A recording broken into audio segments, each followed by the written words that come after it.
Wanita hari ini.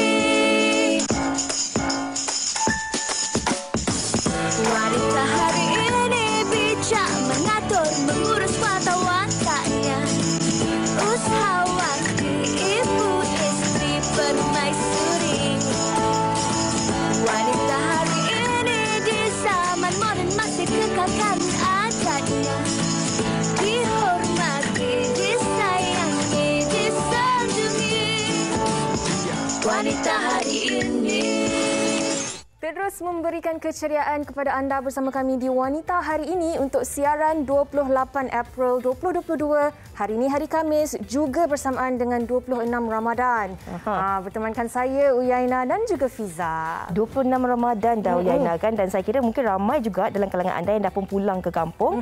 Sebab kalau kita lihat trafik ataupun kesesakan lalu lintas itu telah pun berlaku daripada minggu lepas. Mungkin orang sibuk beli belah. Tapi daripada semalam kalau kita lihat gambar yang dikongsikan di media sosial juga, ada juga yang mungkin dah berpeluang cuti awal pulang ke kampung. Orang kata dah 2 tahun tak dapat pulang berhari raya bersama dengan keluarga. Tahun ini digunakan masa sebaik mungkin untuk pulang ke kampung bersama dengan keluarga. Betul. Tapi pagi tadilah kalau nak dibandingkanlah beberapa hari ini, pagi tadi masih lagi ada sedikit kesesakan lalu lintas, tapi tak seteruk semalam. Semalam pagi, petang sampai malam memang masih lagi sesak. Fiza, kalau nak tahu, sebenarnya 2 hari lepas saya pergi ke KL untuk cari baju Melayu dengan samping suami saya. On the way nak balik tu, dah start hujan, dah start banjir dah sedikit dan dah start sangat-sangat sesak sangat-sangat di situ. Jadi saya nak ingatkan kepada anda semua yang merancang perjalanan untuk masuk ke Kuala Lumpur terutamanya, berhati-hati, kalau boleh elakkan untuk pergi ke Kuala Lumpur pada waktu petang. Sebab waktu-waktu tu yang selalu hujan, kemudian banjir dan kita kata sangkut di situ, tak boleh nak pulang ke rumah. Kita kena rancang perjalanan kita. Kalau tak apalah, kalau kita nak berbuka puasa di sana, tak apa, kita boleh pergi dekat sana kan. Nanti dah malam sikit baru balik. Okey. Itu tentang apa yang kami kongsikan, dan anda yang berada di desa dah pun kembali bersama dengan keluarga di kampung, manfaatkan waktu sebaik mungkin.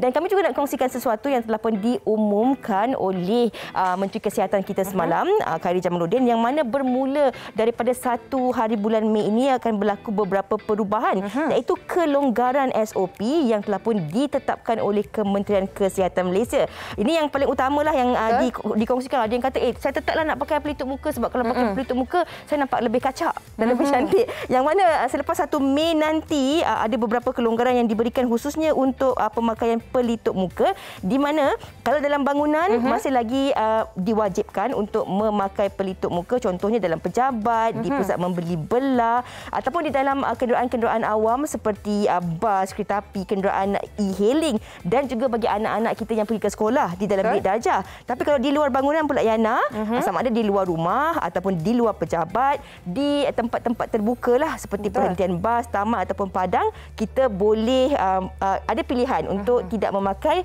pelitup muka, tetapi masih lagi digalakkan. Betul. Tapi nak diingatkan jugalah, kalau rasa diri itu tak berapa sihat, tetapi masih lagi perlu untuk keluar dan sebagainya, kalau boleh pakai je lah pelitup muka tu. Bukannya kita tak biasa dah 2 tahun dah kita pakai pelitup muka.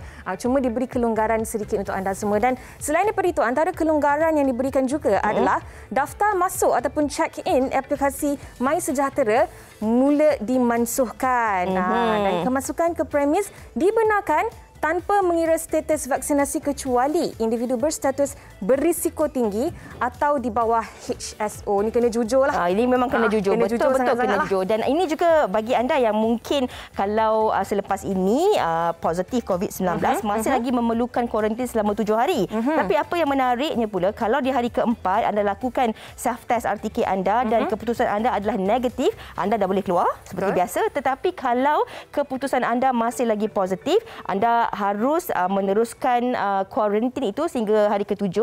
Dan selepas hari ke-7 tak perlu dah nak buat apa-apa test dah. Betul. Dan saya kira ini antara salah satu kelonggaran yang mungkin dinanti-nantikan oleh ramai juga, iaitu penjarakan fizikal tidak lagi diperlukan. Kalau tak kalau pakai pelitup muka. Ya, betul. Tapi kena beringat-ingatlah sekali lagi. Tapi kalau kita tak pakai pelitup muka, penjarakan fizikal itu masih lagi digalakkan. Okey, itu dah pun kami kongsikan tentang SOP-SOP dan juga kelonggaran-kelonggaran pelonggaran yang telah pun diumumkan semalam. Sebab ramai orang kita tengok kan Yana kongsi di media sosial, dan kita juga nak ucapkan terima kasih sebenarnya kepada penonton-penonton wanita hari ini, seluruh rakyat Malaysia yang sememangnya sangat prihatin, sangat penyayang, yang turut serta bersama dengan kami untuk kempen WHI Kongsi. Betul tu. Dan untuk itu apa kata kalau kita saksikan paparan ini yang mana menyerahkan sumbangan untuk anak-anak yatim di kawasan Bandar Utama dan juga Petaling Jaya. Jom kita tengok.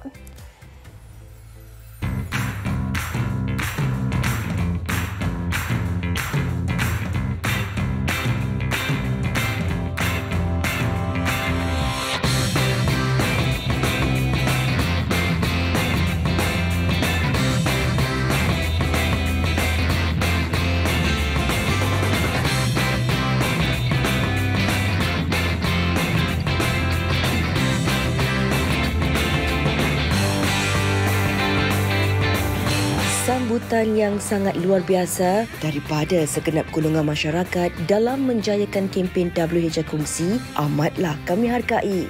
Bagi destinasi terakhir penyerahan sumbangan kali ini, kami berkesempatan berkongsi rezeki bersama beberapa rumah anak yatim di sekitar Lembah Kelang. Hari ini kami kru WHI berada di lokasi terakhir bagi menjayakan kempen WHI Kongsi, dan hari ini juga saya bersama dengan rakan-rakan wartawan yang lain ingin menjayakan kempen WHI Kongsi ini, dan kami juga ingin mengucapkan terima kasih dan berbesar hati dengan semua pihak penaja serta pemberi sumbangan yang turut menjayakan kempen WHI Kongsi bersama kami.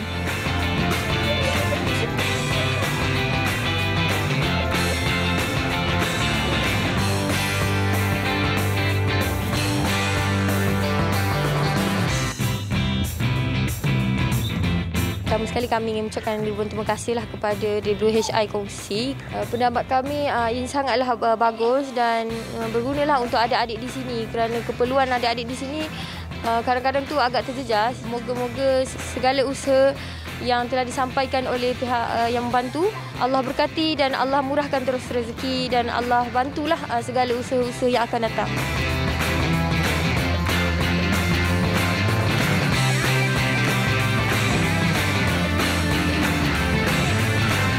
Happy tak dapat hadiah? Happy dapat hadiah. Kenapa happy? Saya suka buku. Suka buku. Selain pada buku, apa lagi yang ada suka? Macam-macam. Terima kasih WHI Kongsi. Selamat Hari Raya. Maaf lahir dan batin.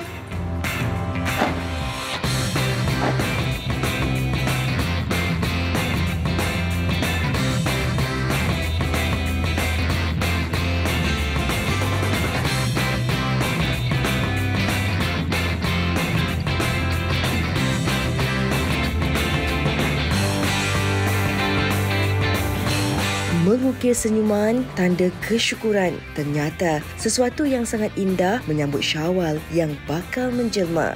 Sekalung tahniah dan penghargaan buat semua yang sudi berkongsi rezeki dan kebahagiaan buat mereka yang memerlukan.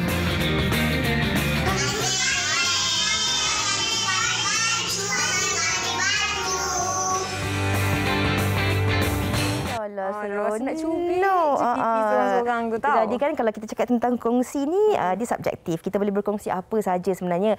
Kita bukan saja kalau kita ada diberikan rezeki yang lebih, kita kongsi dari segi rezeki.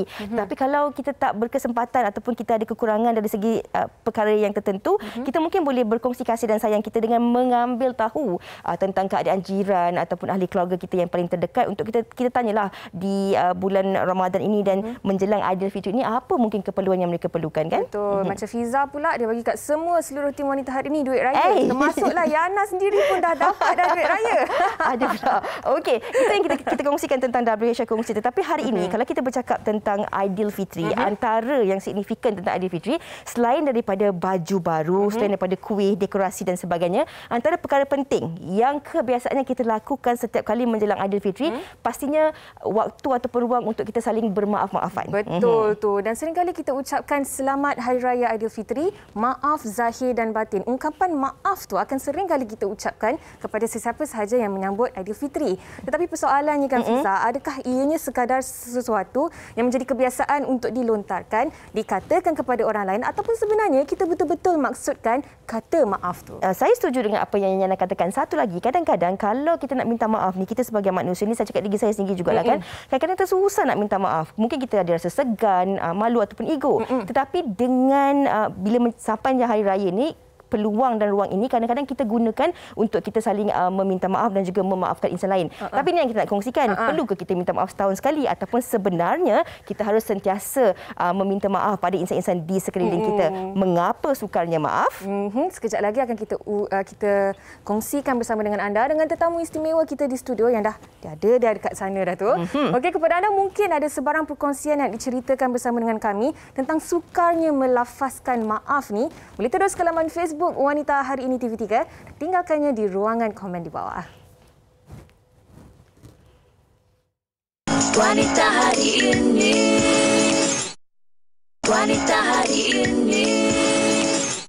Kembali bersama kami di Wanita Hari Ini dan sebelum kita ke topik utama kita, apa kata kalau kita bersama terlebih dahulu dengan Similac Intellect Pro, maafkan saya, Similac IntelliPro dalam Borak Mak-Mak. Jom kita saksikan.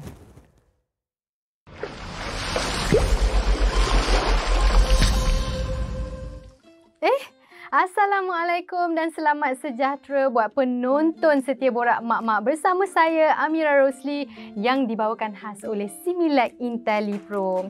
Minggu lepas kita dah borak pasal puasa. Minggu ni apa lagi? Hari Raya lah kita. Kalau dulu-dulu meriah betul kan? Beberapa hari sebelum nak raya tu dah rasa dah debaran tu. Kalau kita perasan mak kita ni kalau nak raya sibuk dengan masak rendang, kemas rumah, bersesak-sesak atas jalan ni. Asalkan dapat balik beraya dekat kampung. Yang pengalaman tak boleh lupa, kita ni dapat jumpa sanak saudara, berkumpul depan TV ramai-ramai tu, tunggu pengumuman raya. Seronok kan? Tapi sekarang ni apakan daya, kita berada dalam norma baharu ini, kita tak dapat nak balik kampung, nak pergi raya rumah jiran pun takut. Hasilnya, rumah kita sunyi sepilah tanpa suasana hari raya. Tapi tak apa, nak buat macam mana? Sekarang ni kita nak berkenalan dengan tetamu jemputan kita, Dr. Chen Siong Ting, pakar diet dari Universiti Perubatan Antarabangsa, dan dia datang lagi. Siapa lagi kalau bukan Saranca? Hari Raya. Tak ada sembahan ke? Tu suka bawa dia. Dia boleh menyanyi, dia boleh mengajar semua, dia boleh buat. Selamat Hari Raya. Selamat Hari Raya. Sarah, ni nak tanyalah dalam kita beraya ni, nak tanya macam mana Sarah dengan keluarga menyambut raya waktu norma baru ni? Okey, cerita bermula. Pada satu hari, anak saya lahir, terus pandemik. Jadi kita punya excited tu doktor, nak raya first tahun bersama dengan anak tu, dilupuskan begitu saja. I pun duduk rumah. Senasib sebenarnya. Ya, kita beraya bertiga je. Mira berempat je dekat rumah, betul? Betul. Tak boleh nak ke mana-mana. Tapi alhamdulillah tahun ni raya lebih meriah.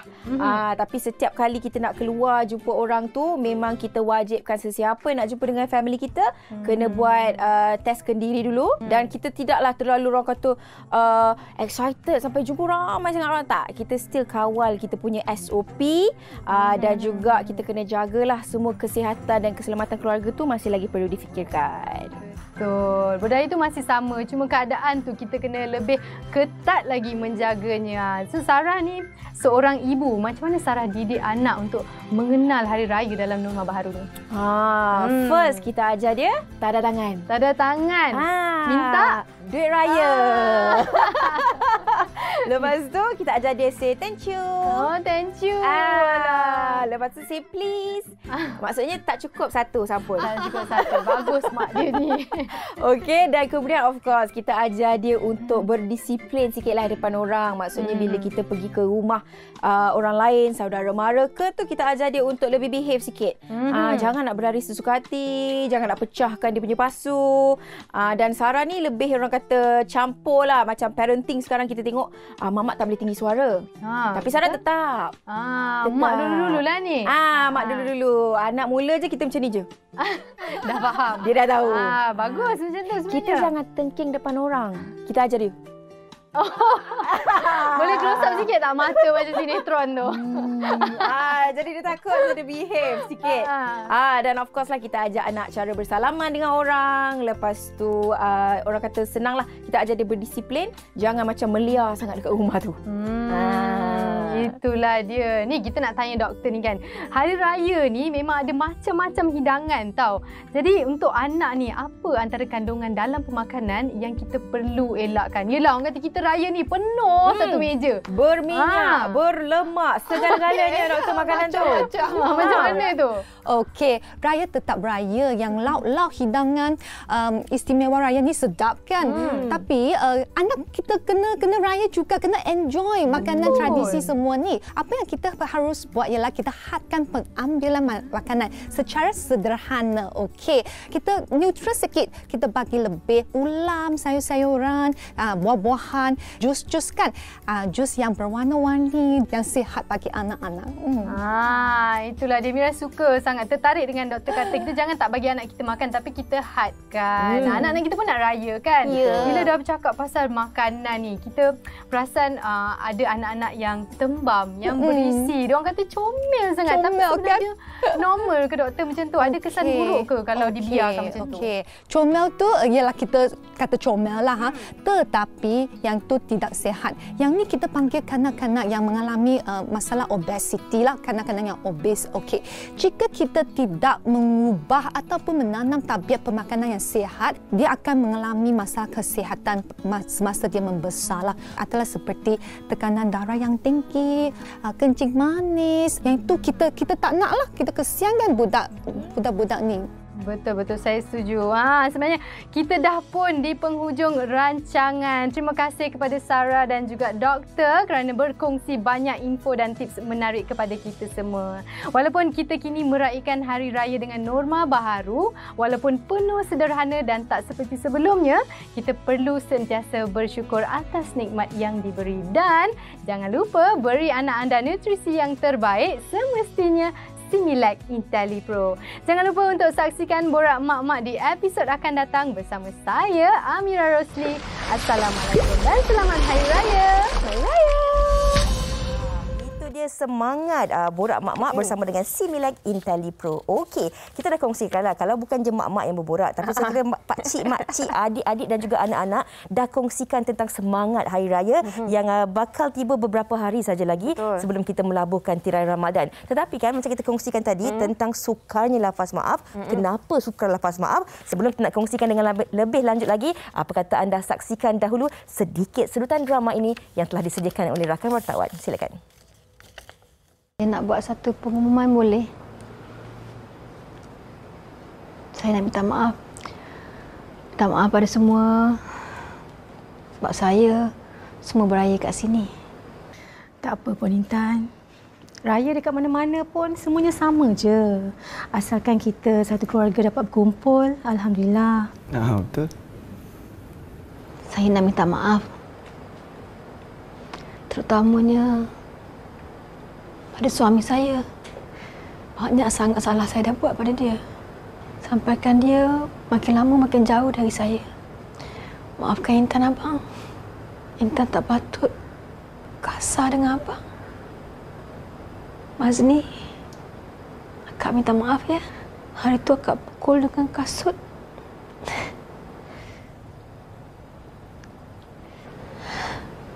Saya nak minta maaf anak mama ni.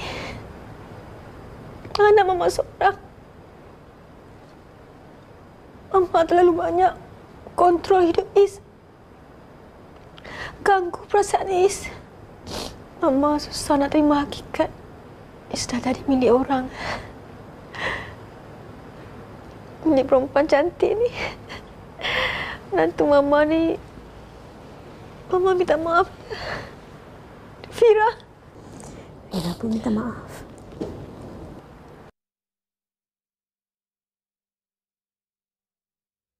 Okey, itu dia tadi sedikit sedutan daripada cerita 30 pesanan suara yang saya rasakan sebenarnya Fiza. Momen tu tadi sebenarnya indah, manis. Apatah lagi kalau kita lihat keikhlasan seseorang tu memohon maaf, meminta maaf kepada mungkin orang yang lebih tua daripadanya ataupun yang lebih muda daripadanya. Ini kita nak bincangkan bersama dengan tetamu kita yang telah pun bersama dengan kita di studio. Kita bersama dengan Ustaz Ahmad Syukri Yusof selaku pendakwah bebas. Assalamualaikum, apa khabar Ustaz? Waalaikumsalam dan baik, alhamdulillah. Alhamdulillah. Salam 26 Ramadan Ustaz. Terima kasih. Terima kasih kerana sudi bersama kami di Wanita hari ini. Alhamdulillah. Kalau kita bercakap tentang topik kita hari ini kan tentang sukarnya lafaz maaf. Ada banyak dah komen-komen sebenarnya yang telah pun kita terima di Facebook. Bila kita cakap tentang maaf itu, kenapa Ustaz sebagai manusia kita ini sukar untuk kita melafazkan maaf itu sebenarnya? Apa punca-punca dan sebabnya? Kalau kita bercakap soal punca, mungkin puncanya banyak. Yang pertama, manusia dia payah untuk merasakan diri dia bersalah. Jadi kenapa keperluan dia meminta maaf? Biasanya manusia seperti ini, dia merasakan bahawa dia tidak perlu meminta maaf kerana dia tak buat apa-apa kesalahan. Satu. Yang kedua, kadang-kadang dia tahu itu merupakan kesalahan. Tapi ada sesuatu dalam dirinya menghalang untuk meminta maaf. Apa yang menghalang itu? Ego lah. Sombong. Rasa kenapa aku perlu merendahkan diri padanya, minta maaf. Patut dia minta maaf. Itu kadang-kadang pelik manusia ni. Dia melakukan kesalahan, dia mengharapkan orang lain untuk meminta maaf kepadanya. Jadi keadaan orang yang meminta maaf seperti yang kita lihat tadi menggambarkan kepada kita bahawa manusia bila ada kesedaran itu kuat, dia tak boleh tahan lagi fitrah dia. Bila dia melakukan kesalahan, dia akan minta maaf. Cuma realitinya adakah perlu meminta maaf itu dalam keadaan kehadiran yang ramai? Itu kita kena fikirkan baliklah. Tidak semestinya orang semua ada kekuatan seperti tadi. Keadaan dan situasi itu juga berbeza-beza. Berbeza-beza. Dan kesalahan pun tak sama. Memang umumnya kita kata minta maaf. Yalah, senang. Kalau kata kita datang lambat, kita minta maaf, itu dia punya kesalahan itu ringan. Tapi kalau kesalahan yang lebih berat sebagai contoh, buat fitnah sehingga dia terseksa dan sebagainya, itu merupakan kesalahan besar yang apabila seseorang itu ingin meminta maaf, dia perlu berfikir bagaimana nak susun ayat yang terbaik. Kerana kalau salah langkah, bukan orang tu akan maafkan. Lagi teruk jadinya. Lagi teruk dan menambah kemarahan orang yang dia mungkin fitnah itu. Betul. Jadi nak minta maaf pun kena tengok kesesuaian tempat dan juga sekeliling kita juga. Tapi kan Ustaz, kalau kita bercakap tentang minta maaf dengan hari raya ni memang cukup sinonim. Memang tak lari lagi. Tapi macam mana kalau seseorang itu dia simpan segala kesalahan yang berlaku sepanjang tahun ni dengan niat dan dengan tujuan tak apa, raya nanti minta maaflah dekat orang ni. Jadi sepanjang yang setahun itu dia tahu dirinya melakukan kesalahan, tetapi menunggu masa menjelang hari raya baru nak minta maaf. Wajar ataupun tidak Ustaz? Yang pertama, dari sudut wajar ataupun tidak wajar, memang tidak wajar. Kerana apabila kita menunggu masa ataupun tempoh sampai ke hari raya, kita belum tentu kita akan sampai ke waktu itu. Betul juga ya. Tak tahu. Tak tahu.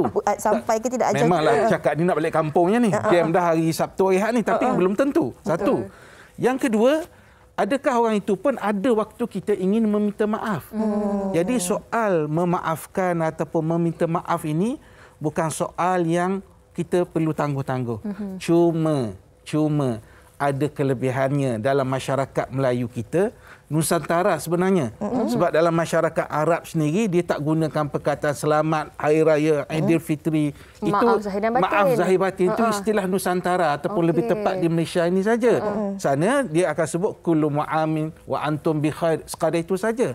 Tapi kita ambil yang positif, sisi kita ni maknanya paling kurang ada ruang kepada kita untuk meminta maaf. Sebab Fiza kadang-kadang kalau nak hari biasa segan. Sempena apa pula ni minta maaf. Lain macam dia ni minta maaf. Dah nak meninggal ke ni? Macam tak ada punca tiba-tiba nak minta maaf. Tapi kalau hari raya ni dia agak sesuai lah kita ambil. Macam sinonim Ustaz? Sinonim. Jadi maksud saya di sini ialah kita mengambil peluang. Tapi saya tak setujulah kalau tunggu sampai bila. Masalahnya tunggu tu bukan hari raya ni. Nak 3 tahun raya akan datang. Betul, ataupun takut nanti kita yang terkilan, kita punyalah tunggu nak minta maaf dengan orang tu, sekali kita dah tak bertemu langsung dengan orang. Macam Ustaz katakan tadi kan, sama ada umur kita yang tak panjang ataupun orang yang kita minta maaf tu. Tapi Ustaz, dalam keadaan ataupun situasi-situasi tertentu pula, ada setengah orang dia mudah untuk melafazkan maaf, meminta maaf, mudah untuk meminta maaf. Sampai kan kadang-kadang orang lain mungkin pijak kepala mereka ni. Sebab kerana bila orang yang kerap meminta maaf ini kerana dia tak nak hidup dibelenggu dengan masalah-masalah. Kadang-kadang satu hari kita bercakap di tempat kerja, kita bersama rakan-rakan, kita takut kita mungkin percakapan kita atau kita maksudkan lain, pemahaman orang lain, menimbulkan fitnah, menimbulkan pelbagai perkara. Jadi kita akan kerap minta maaf.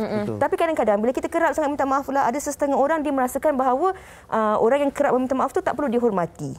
Jadi kadang-kadang perkara sebegini juga yang banyak berlaku dalam kalangan masyarakat kita. Macam mana kita nak perbetulkan? Saya punya pandangan begini. Apa perkara pun kalau sentiasa diulang-ulang, dia hilang serinya. Hilang kekuatannya dan orang akan melihat itu satu permintaan yang biasa. Contohnya kalau saya minta maaf dengan Fiza, mungkin dalam seminggu sekali, sebulan sekali, kita boleh terima. Sebab mungkin ada kesilapan, kesalahan. Tapi setiap pagi, setiap petang, maaf Fiza, ya kok terasa. Tapi kalau suami isteri tak malam Ustaz. Betul lah. Minta maaf kan? Cuma saya punya begini. Untuk suami isteri pun, jadi perkataan memang sebahagian orang menyebut kena minta maaf sebelum tidur dan sebagainya. Tapi saya rasa ada satu lagi perkara yang kadang-kadang kita lupa. Kita sendiri selain pada kita meminta maaf untuk dengan pasangan ni, kita lebih awal memaafkan. Sebelum dia meminta maaf. Terus maafkan. Memaafkan. Sebab itu kalau dalam Al-Quran sendiri, dalam hadis sendiri, saya tak jumpa satu hadis yang jelas minta maaflah. Tetapi banyak hadis menyebut berilah kemaafan. Wa'fu amman zalamak. Contohnya, berikanlah kemaafan kepada orang yang ananya kamu. Maknanya dia daripada diri kita dahulu. Cuma dalam situasi dalam masyarakat kita kita terima. Cuma saya katakan tadi, kalau terlalu kerap hari-hari siang malam, dia akan hilang dia punya seri kekuatan tu. Seolah-olah permintaan maaf itu tidak serius satu. Yang kedua, seolah-olah kita ambil mudah dah. Dia ni kalau buat salah pun dia orang tak kisah dah sebab dia akan minta maaf. Dan aku pun tak risau dah kawanku ni sebab dia akan memaafkan. Jadi benda tu jadi tak serius. Dia hilang kekuatan dia. Maknanya kata maaf tu dah jadi terlalu murah. Sebab sering kali diungkapkan tapi tak bermaksud dimaksudkan kata maaf tu tadi. Itu ada kaitannya dengan komen kita di Facebook ini. Uyana ada 2 komen. Yang pertama ni daripada Maya Muhammad. Katanya sukar melafaz kemaafan sebab hati masih terluka. Ya, kadang-kadang kan dah bercinta 10-20 tahun kan. Tiba-tiba dilukakan hatinya. Sakitnya tu di sini. Sakitnya betul. Rasa di situ kan. Jadi inilah masa yang terbaik untuk forgive and forget. Rugi jika terlepas peluang ini. Betul juga. Satu lagi komen. Dan satu lagi komen oleh Syasha yang berkata, setiap kesalahan memang mudah untuk dilafazkan ucapan maaf. Tapi apabila ia melibatkan sesuatu perkara yang amat sukar untuk melafazkan maaf. Ada hanya ucapan di bibir tapi bukan di hati. Wah, ini sangat-sangat deep ni. Macam lagu pun ya juga. Okey, tadi kita dengarkan komen oleh Syasha dan juga Maya Muhammad. Apa kata Fiza kalau kita dengarkan juga pendapat orang ramai tentang sukarnya lafazkan maaf ni? Jom kita tengok.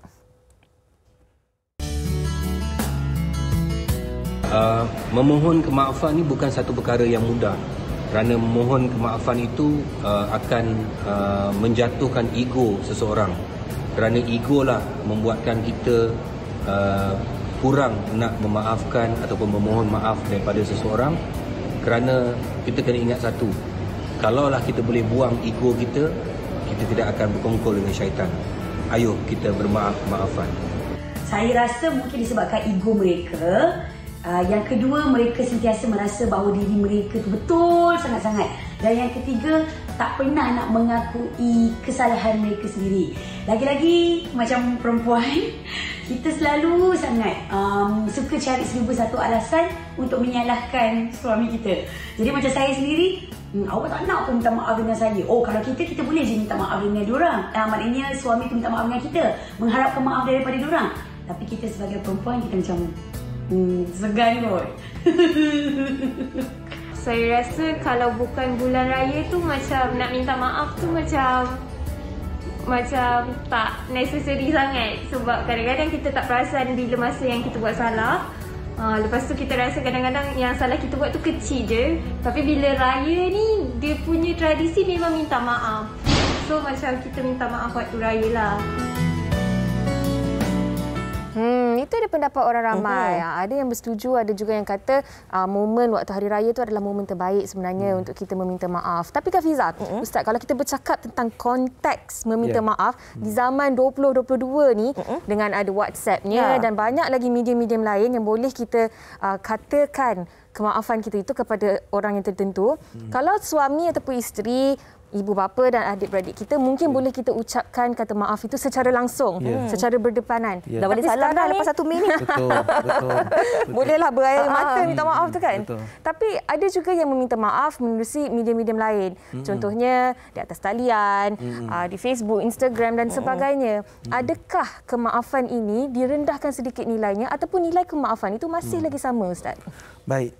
Istilah kita kalau hari raya kita sebut maaf zahir batin. Ada 2 perkataan di situ. Zahir dan batin. Zahir ini maksudnya kesalahan-kesalahan yang jelas, nampak. Orang tahu. Kita pun tahu, kita sedar. Tapi ada lagi kesalahan, kita mungkin buat kesalahan tapi berbentuk batin. Kita tak nampak pun benda tu. Kita rasa biasa saja tapi itu betul-betul melukakan hati orang yang kita bermuamalah ataupun kita bertemu. Jadi dalam persoalan adakah dengan kita meminta maaf melalui media sosial ini merendah-rendahkan bentuk kemaafan itu sendiri? Saya fikir tidak merendah-rendahkan. Cuma tengoklah kesalahan tu. Kalau kesalahan biasa-biasa, logiklah dengan kita teks kepada, kalau sahabatlah sahabat kita. Ataupun letak random kat Facebook kan. Di kesempatan ini saya ingin memohon maaf. Tapi orang yang terasa hati dia, aku tak maafkan dia. Sebab general random. Siapa dia? Maksudnya kalau ada kesilapan yang macam besar dan sebagainya, kita kena buat secara peribadi. Secara peribadi. Mungkin sebagai mukadimah, tengok dia pancing dulu. Dia masih ingat kesalahan kita ataupun tidak, kita teks dahulu.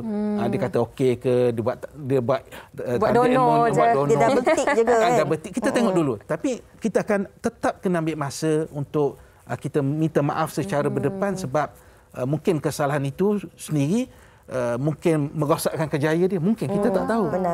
Mungkin kerana menyebabkan putus tunang sebagai contoh. Kita tak tahu. Jadi itu kesalahan besar, bukan kesalahan yang ringan-ringan. Jadi tak manis dan dia akan jadi rendah kemaafan itu kalau kita minta melalui teks ataupun melalui WhatsApp dan sebagainya. Okey. Ustaz, kalau kita cakap tentang maaf ini Ustaz kan, kalau ini bukan hari raya pun lah. Kalau kadang-kadang kita cakap tentang situasi dalam kehidupan seharian kita kan, orang selalu cakap, I can forgive but I will never forget. Kalau keadaan macam tu pula Ustaz, bagaimana katanya dah maafkan tapi tak boleh melupakan tentang kesilapan-kesilapan tu. Adakah itu juga boleh dikategorikan sebenarnya dah pun dimaafkan ataupun kita ini dah memaafkan? Sebab bila kita cakap I forgive but I cannot forget forever and ever. Begitu kan, cukup putih. Ikhlas ke tidak maaf itu? Adakah sebenarnya kita dah memaafkan ataupun bukan sebenarnya? Kena tanya orang tu, Fiza, dia memaafkan ataupun tidak. Sebab begini, sebab bila memaafkan itu betul, dia tak akan menyebabkan kita lupa kesalahan dia. Pernah berlaku di zaman Nabi, Nabi pernah jumpa seorang lelaki namanya Wahsy. Wahsy ini pernah membunuh Hamzah, bapa saudara pada Nabi. Jadi bila Nabi bertemu, Nabi maafkan kesalahan. Tapi bila Nabi tengok Wahsy, Nabi kata, boleh tak kamu beredar? Nabi tak nak berinteraksi. Maaf. Jadi kalau Nabi sendiri, kesan dia sebab bapa saudara yang dia sayang dibunuh begitu kejam, dia ingat. Tapi dia maafkan. Jadi dia akan tengok kepada kita. Kita ni memaafkan betul-betul ataupun sekadar nak sedapkan hati kita sendiri. Aku dah maaf tapi aku tak akan lupa. Cara tu macam tak maaf. Tak ikhlas. Itu terpulang kepada kita. Tapi secara jujurnya untuk kita lupakan segala kesalahan, benda-benda yang pernah dia buat, itu mustahil. Kita manusia. Kotak pemikiran kita ada, ingatan kita ada. Yana, Ustaz, kadang-kadang ada situasi mungkin ditipu oleh sahabat ke dan sebagainya. Dia dah maafkan ataupun dia dah halalkan, tapi dia tak naklah meneruskan persahabatan tu secara rapat macam dulu lagi. Sebegitulah mungkin situasi. Tak naklah pisang berbuah 2 kali. Sebab kalau kita dah melalui fasa yang menyakitkan tu, orang tu pun dah meminta maaf dan kita dengan lembut hati memaafkan, tak nak ianya berlaku sekali lagi. That's why lah ada we can forgive but we cannot forget. Dan satu perkara saya nak tambah sikit yang kita kena terima hakikat. Kadang-kadang dalam persahabatan ini setelah berlaku semua perkara ni, kita akan berkawan, kita akan bersahabat, tapi tidak serapat dahulu. Itu kita kena terimalah. Betul. Itu hakikat kehidupan yang begitu. Kita pun tak boleh nak berlakon. Saya lupa dah segala-galanya, saya maafkan segala-galanya. Betul. Tapi tengok kemampuan kita macam mana. Kita kena berhati-hati juga kan. Betul. Baik Ustaz, di hujung perbincangan kita ni kan Ustaz, mungkin ada dalam kalangan kita yang masih lagi rasa macam sukar sedikit untuk melafazkan kata maaf tu. Mungkin ada sebarang tips ataupun doa yang boleh kita amalkan untuk kita lembutkan hati kita supaya kita dapat mudah memaafkan orang yang lain. Keuntungan paling besar ialah apabila kita memaafkan orang lain, kita meminta maaf ini ialah kita akan mendapat kedudukan yang baik di sisi Tuhan. Itu nombor satu dahulu. Yang kedua, hati kita tenang. Kita kadang-kadang kita berbohong kepada diri kita sendiri. Saya tak maafkan dia, saya tak nak minta maaf. Tetapi hati kita bergelora. Kita tak tenang.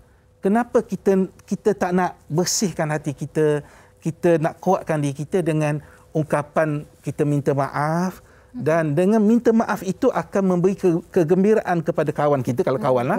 Yang penting sekali kita sendiri tak terseksa ni. Betul. Dia seksa batin ini kerana marah, kerana dendam, kerana benci. Dia tak akan membawa apa-apa kebaikan kepada kita. Memang manusia ni dia ada sifat ego, itu kita tak boleh nak lari. Tapi kalau kita boleh hilangkan ego ini dan kita akan mendapat yang lebih baik. Ketenangan, kegembiraan, keseronokan, dan yang paling penting ialah lebih bahagia hidup kita. Saya suka apa yang Ustaz katakan itu. Apabila kita meminta maaf dan kita memaafkan, sebenarnya kita juga menggembirakan diri kita. Betul. Selagi kita tak melakukan perkara-perkara tersebut, mungkin kita merasakan bahawa kita ada sesuatu yang tersekat dalam diri kita kan. Mungkin kita sama-sama ingatkan diri kita dan juga anda penonton-penonton wanita hari ini, janganlah kita sukar untuk lapaskan maaf. Kita cuba untuk mudah memaafkan. Fiza, saya minta maaf ya. Saya pun minta maaf. Ustaz, saya minta maaf ya. Kosong-kosong ya. Sebab dah dapat duit raya tadi. Kalau kosong-kosong tu, kalau kosong-kosong tu macam mana Ustaz? Kosong-kosong istilah sama juga. Maknanya kita maaf-memaafi antara satu sama lain. Cuma istilah itu istilah yang nampak cantik lah. Chill sikit lah. Tapi hakikat sebenarnya sama. Kadang-kadang orang cakap segala nak formal-formal kan. Kita kosong-kosong tapi kita maksudkan. Jangan kosong satu, sudahlah Fiza. Inti tetap maafkan. Betul. Okey. Terima kasih sekali lagi Ustaz Ahmad Syukri Yusof atas perkongsian pada hari ini. Dan kepada anda, jangan ke mana-mana. Kita nak berehat sekejap. Kita akan kembali selepas ini di Wanita Hari Ini. Wanita Hari Ini. Wanita Hari Ini. Terima kasih kepada anda yang masih setia bersama kami di Wanita Hari Ini. Dan sekarang ni Anda nak memperkenalkan seorang lagi tetamu kita di Wanita Hari Ini, iaitu Ustaz Muhammad Yaakob Yusra Muhammad Yusof yang merupakan pengarah urusan Murtada Dakwah Center Madad. Assalamualaikum Ustaz, apa khabar? Assalamualaikum warahmatullahi wabarakatuh. Ni jauh daripada Kedah ni, datang ke sini ni. Okey Ustaz, sebagai pendahuluannya mungkin Ustaz nak ceritakan sedikit tentang Madad dan kenapa hospitality warga emas ni sangat-sangat penting di Madad. Okey, baik, terima kasih kepada Yana dan semua rakan-rakan penonton yang insya-Allah orang soleh belakang ni. Allahumma salli samad. Baik, Murtada Dakwah Center yang pertamanya kita mensasarkan satu pusat komuniti Islam yang kita bangunkan, dan sekarang alhamdulillah lah kita dah dalam pembinaan masjid dan tahfiz pun dah siap fasa yang pertama. Dan fasa pertama tahfiz ni daripada 40 orang pelajar kita ambil, hampir semua dah menghabiskan 30 juzuk dalam tempoh 2 tahun. Jadi kat situ kita kembangkan kepada hospitality warga emas, sebab kan permohonan orang warga emas nak masuk ni ramai sangat. Dan kita daripada masjid, rumah warga emas, tahfiz, rumah kucing, kita ada rumah kucing, orang buang kucing dan sebagainya, semuanya percuma. Jadi kita wujudkan platform dan kita rasa ada keperluan untuk penjagaan kepada warga emas, agar macam tadilah kita dengar kuliah tadi kan, memaafkan. Mungkin mereka pernah melakukan kesalahan ketika muda mereka, tapi kenapa tidak kita memaafkan mereka untuk duduk di tempat yang baik untuk mereka menghabiskan hayat mereka, insya-Allah. Dan kalau Ustaz boleh kongsikan sedikit, Madad ni di mana sebenarnya? Okey, Madad di Sungai Petani Kedah lah. Siapa yang berdekatan bolehlah datang singgah dan ziarah, insya-Allah. InsyaAllah. Saya pun ada keluarga di Sungai Petani. Okey, baik Ustaz, mungkin Ustaz nak kongsikan juga, sebab ialah orang kata nak menjaga seseorang itu tidak mudah, apatah lagi golongan warga emas yang banyak keperluan yang perlu kita titik beratkan. Kenapa Ustaz dan tim Ustaz orang kata nak membuka Madad ni untuk menyumbang kembali kepada golongan emas ni? Okey, baik. Pada saya, untuk kita pernah dengar stigma berkaitan orang tua warga emas ni, tentang stigma 10 orang anak belum tentu boleh jaga seorang mak. Kan? Seorang mak boleh jaga 10 orang anak. Baik, dari situ Dan saya banyak kali program dijemput untuk kuliah di rumah warga emas sebagainya. Kita tengok banyak warga emas yang mereka hanya diberikan satu pusat untuk duduk tapi tidak ada pengisian.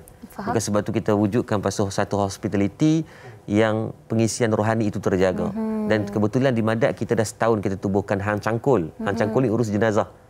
Jenazah. Waktu kita tubuh tu jenazah COVID lah. Alhamdulillah. Semalam ni genap 1000 jenazah yang kita uruskan. Semalam yang jenazah yang ke-999 adalah umur 8 tahun, masalah jantung. Yang kita uruskan di Tikam Batu lah. Jadi jenazah yang kita uruskan secara percuma, ini kita fikir sampai bila kita nak uruskan secara percuma, kita perlukan orang-orang yang untuk mengurus. Maka di situlah rumah warga emas ini dia datang di tempat kita, dia datang duduk dengan cara percuma. Dalam masa yang sama kita akan ajar dia menguruskan jenazah dan dia akan giving back to ummah. So win-win situation lah, Yana. So dia orang datang khidmat untuk kita dan dia orang akan khidmat balik kepada masyarakat tu, insya-Allah. Alhamdulillah, seronok dengar macam tu ya. Okey Ustaz, selain itu kiranya kalau kita bercakap tentang hospitality ni kan, makan, minum, tempat tinggal dan kebajikan seperti kesihatan juga turut dititik beratkan kan Ustaz. Tapi mungkin Ustaz boleh kongsikan juga antara kos ataupun peruntukan hanya untuk aspek kesihatan golongan warga emas ni sahaja. Okey, baik. Allahumma salli sama. Alhamdulillah, untuk pemakanan yang antara benda yang paling penting lah. Nabi sebut dengan Nabi kata wa anjismihi fima ablahu. Ditanya pada manusia tentang jasad tubuh badan kita jaga macam mana kan. Jadi daripada pelajar kita sekarang pun dah 3 tahun. Pemakanan pelajar kita sangat tekankan ada dietitiannya. Baik. Kita ada 6 dietitian yang bantu pelajar. Kita tak bagi pelajar makan apa yang dia orang nak, kita bagi apa yang dia perlu. Baik. Kalori dikira setiap hari. Maka sama warga emas pun lagi-lagi lah kena jaga. Kencing manis darah tinggi, kencing orang macam-macam penyakit lah ni. Kan? Maka kat situlah perlunya pada penjagaan yang lebih rapi. Maka alhamdulillah kita ada kerjasama yang baik dengan Hospital Sultan Abdul Halim dan banyak daripada tim-tim perubatan yang mereka sudi untuk bekerjasama. So dari segi kos technically tidaklah teruk apabila saling bantu-membantulah. Kita ta'awun di antara satu sama lain. Jadi warga emas ni kita tidak hanya mereka nak duduk di situ, tapi kita nak jaga kesihatan mereka. Yang pertama dari segi fizikal, yang kedua dari segi mental mereka. Ini pengajian. Daripada pagi sampai daripada celik mata sampai tutup mata tu adalah pengajian yang orang santai lah kepada mereka. Sebab tu sampai sekarang pun kita masih ada kelas warga emas. Nak masuk tu warga emas, Yana tak lepas lagi. Kena tunggu emas nanti baru. InsyaAllah nanti satu hari nanti saya harap dapat menjejakkan kaki ke Madat dan berinteraksi sendiri dengan golongan warga emas dekat sana. Dan Ustaz, mungkin boleh kongsikan juga sekarang ini ada berapa ramai orang penghuni di Madat? Okey, untuk sekarang ni kita lebih fokus kepada pelajar. Dan masuk warga emas kita buat kerjasama untuk rumah kasih ayah kita ada sekitar 10 orang lah, tak ramai. Tapi sebab proses pembinaan kita akan mulakan bangunan yang fasiliti yang lengkap adalah pada bulan 10 tahun ni. Sekarang ni kita tengah projek tengah berjalan dalam masjid dan tahfiz. Barulah pergi kepada fasa warga emas. Tapi antara cabaran yang orang kata mungkinlah kita tak tahu dalam nak menjaga golongan warga emas ni kan. Ustaz sendiri yang orang kata hands on menjaga mereka, kebajikan mereka, apa antara cabarannya? Orang dia kuat merajuk. Kuat merajuk. Orang tua ni dia jadi macam budak-budak balik dia. Betul. Dia akan batu kata kita buka tahfiz 10 budak tahfiz lebih mudah jaga daripada seorang warga emas. Dia kuat merajuk, lepas tu dia ada kadang-kadang dia jadi puak-puak dia kuat membawang tu biasalah kan. Sebab tu kita fokus kepada penjagaan rohani. Pada-padalah membawang kan. Takkan nak pegang macam ni pengurusi makcik bawang Malaysia sampai akhir hayat. Kalau kan? nak membawang potong bawang boleh, tapi membawang bercakap tak boleh. Dan Ustaz, terakhir sekali mungkinlah Ustaz nak kongsikan juga sekiranya ada kalangan yang sedang menonton sekarang ni nak membuat sumbangan kepada Madat, bagaimanakah saluran dan caranya? Okey, baik, terima kasih kepada Yana dan semua rakan. Baik tuan-tuan, kalau tuan tengok kita jalankan kempen Terma Wakaf buat mak ayah, tuan-tuan sama ada masih hidup atau dah meninggal. Tuan-tuan hari ni 26 Ramadan. Maksud kita sumbang hari ni, petang ni, malam ni, maka dah masuk 27 Ramadan. Untuk malam-malam yang baik berlakunya untuk khadalah mudah-mudahan. Jadi Derma Wakaf buat mak ayah ni, tuan-tuan whatever amount yang tuan-tuan bagi, mudah-mudahan Allah bagi manfaat dan kebaikan untuk pembangunan masjid, rumah warga emas dan tahfiz lah. Saya pun tak mampu. Saya jadi jurucakap, saya tak dibayar apa-apa pun. Saya nak menumpang apa ruang yang saya boleh dapat. Kan, kalau tuan-tuan kita bangunkan masjid, rumah warga emas. Kalau tuan-tuan tak mampu menyumbang, tuan-tuan tolong sebarkan kepada orang lain. Ataupun buatlah apa cara sekalipun. Ataupun tuan-tuan siapa yang menyumbang atau tak menyumbang, tuan-tuan akan diberikan 40 buku secara percuma, secara e-book lah. Tuan-tuan tengok nombor telefon tertera atau pergi ke madakcenter.com, madakcenter.com insya-Allah. Segala info pun ada tertulis di televisyen sekarang ini. Baik Ustaz, terima kasih banyak-banyak Ustaz Muhammad Yaakob Yusra Muhammad Yusof selaku pengarah urusan Murtada Dakwah Center Madat. Terima kasih Ustaz. Selamat pulang ke Kedah. Salam untuk keluarga dan selamat Hari Raya. Pulang dengan jam. Baik, kita nak berehat seketika. Sekembalinya nanti Yana akan bergabung sekali lagi bersama dengan Fiza Sabjahan. Jangan ke mana-mana. Wanita hari ini. Wanita hari ini. Kembali bersama kami di Wanita Hari ini. Tadi Yana dah kongsikan pelbagai informasi tentang warga emas dan sebagainya kan, Yana kan? Dan inilah juga ruang dan peluang yang kita dah kongsikan dari hari ke hari, yang mana kita gunakan ruang dan juga peluang ini sebaik mungkin. Sebab sebelum ni ramai dalam kalangan kita ni merungut lah, tak dapat nak balik kampung, nak jumpa mak, ayah dan sebagainya. Jadi di kesempatan ini ambillah cuti panjang-panjang. Kalau bos benarkan cuti, jumpalah, luangkan masa dengan ibu ayah di kampung. Tapi balik kampung kenalah tolong. Jangan pula balik kampung kita hanya mengarah itu ini saja kan. Kita belikan hadiah untuk ibu ayah kita ataupun meringankan kerja mereka di rumah dan sebagainya. Bila tengok di social media juga kawan-kawan yang pulang ke kampung jauh-jauh, ada yang ke Sarawak, ada yang ke Sabah, Terengganu dan sebagainya. Seronok, memang seronok, tapi perlu berjaga-jaga dan perlu beringat juga. Kalau minggu lepas Yana dan Fiza kita dah kongsikan antara keselamatan, tips keselamatan pulang ke kampung. Antaranya Fiza, jangan sesekali lupa tutup segala Swiss yang ada di rumah. Betul. Ini antara yang paling penting. Itu penting sangat bagi mengelakkan berlakunya litar pintas. Lepas tu kalau-kalaulah anda rasa kawasan anda duduki itu ya berkemungkinan untuk banjir, kerana sekarang ni kita tak tahu kan dengan keadaan cuaca yang tak menentu, mungkin boleh berlakunya banjir kilat. Jadi kalau ada kesempatan ni nak balik kampung lamalah. Daripada minggu ni sampai minggu depan nak balik 14 hari lah katanya. Lama betul. Jadi mungkin bolehlah kan pastikan Swiss ditutup. Kemudian barangan-barangan penting tu diletakkan di tempat yang lebih tinggi.